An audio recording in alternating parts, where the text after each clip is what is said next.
Do things without complaining, period. Don't complain. Stop. Murmuring and complaining is what made the children of Israel not go into the promised land. God had to wait till they died off and raised up the next generation. He said, you can go in the promised land, because he couldn't afford their murmuring and complaining to infect what was to come. God could not afford it.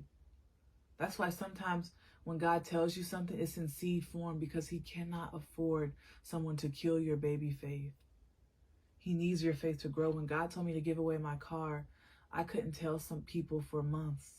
I told one person because I knew if I told them, it was so radical that they would make me turn from God.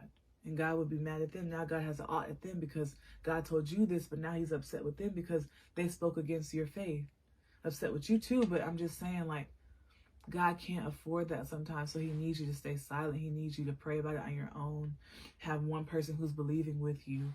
But he can't afford any infection, any contamination. You get one drop of contamination and the whole thing is messed up. He couldn't afford it. So they couldn't go into the promised land just because of their complaining.